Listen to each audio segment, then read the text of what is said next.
Hello, everybody, and welcome to What It Means to Be a Servant.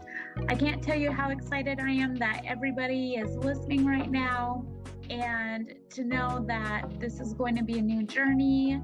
I can't wait to give the different viewpoints, this whole outlook on the restaurant industry, the approaches that I feel people can receive from this, the gifts, humbleness, and I am so appreciative of everyone that has supported me. And thank you so much for listening. Hello, everybody, and welcome to What It Means to Be a Servant. So, this episode I would like to call the Crescendo of Time. A little bit about myself is that I was in a choir when I was in high school. I was part of a women's choir. I did a competitive singing, and it was probably one of the most memorable things that I loved about high school because I love music and I love to sing. And while it's not something I do professionally, it still is something that I enjoy.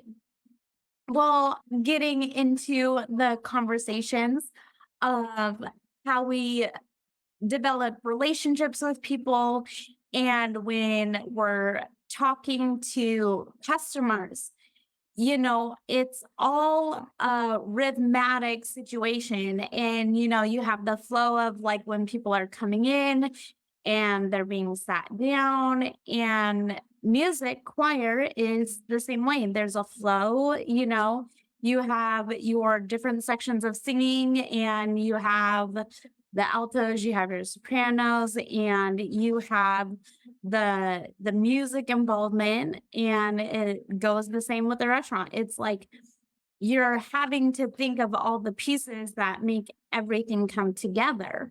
Well, I was having a conversation with my boyfriend's mom and sister, and it was so funny because they had brought up a conversation of how do you get conversation starters? And so they mentioned asking someone if they've ever had Krispy Kremes, and that's like how you get a conversation going. And I loved it because it's like, yeah, I mean, I would get involved in that conversation because I love food, I love sweets. So that conversation is really easy to dive into. And then, it kind of ravels into getting to know the next question or information that you want to know about the person. And in the restaurant, you're gathering and you're making it, an experience for the customers in conversation, and how you're going to have that flow develop and what you really want it to be memorable for.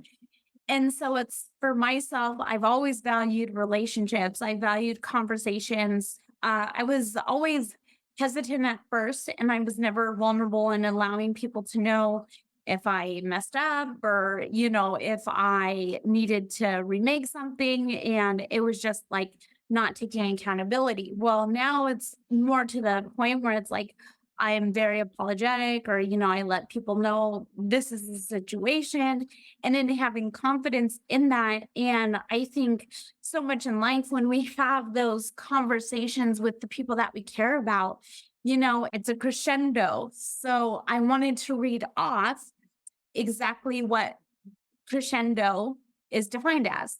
And so it says the loudest point reached in a gradually increasing sound, the highest point reached in a progressive increase of intensity. If we choose to live our lives in a crescendo style, to reach that increase, that progressive increase of just reaching the limits of conversation, what I've learned is that I've been able to connect with people on a more intense level. I've been able to create stronger relationships. I've been able to be the kind of independent that I want to be by developing that.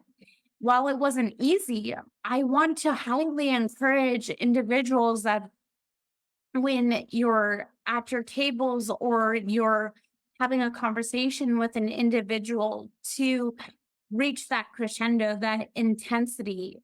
Because, you know, I think so many times we hold back in life and we don't really know what can expand, what's beyond reaching that point of believing in what could happen or how you could react to something or what one path could lead to or one book writing could lead to or starting a new hobby, starting to bake something, putting yourself in a place where maybe it's something that you've always wanted to do, but you were scared. And I've been there. I've been in places where I've had anxiety and I didn't want to put myself in a situation for fear of being let down, fear of not reaching the level that maybe others expected. And I think we put those limits on ourselves because sometimes those stories are written by other people. Sometimes situations happen in life where it kind of has us holding back. And so that's what, when I'm able to have conversations with people that I care about and being able to have those starters, even from the thing of donuts, even from the thing of, I went to this shop today. It's, we are given time on this earth, and God has blessed us with experiences. He's blessed us with people and literature. And the message that I listened to this weekend was talking about our five senses, that Jehovah has given us the senses. And in providing the senses, he has given us things to smell. He's given us things to see, to hear, to touch, to feel.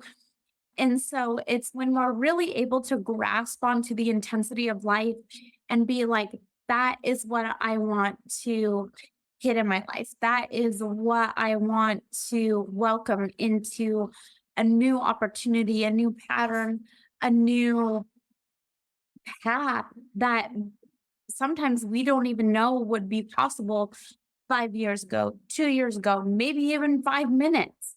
But it's all in taking a risk sometimes in wanting to find out what that could be. And so I hope that this message has just resonated with you in hopes of knowing that you have the capability of those conversation starters, and that sometimes the simplest conversation starter may lead to the best scenario, the best opportunity, the best relationship, the best setting you could ever imagine. So if you're ever wondering, should I maybe try to live that crescendo, I would highly encourage you to just reach for it. Thank you so much for tuning in. And if you have any comments, please leave them below. And if you haven't subscribed, I ask that you subscribe on YouTube and also on Apple and Spotify. Thank you. With that being said, I want to give a huge thank you to everyone that chimed in today, took the time to listen. And if you want to leave your thoughts, comments, and stuff that you would love to hear more of, I would be more than happy to see everybody's responses. And I can't wait to give my next episode to you. Thank you. Bye.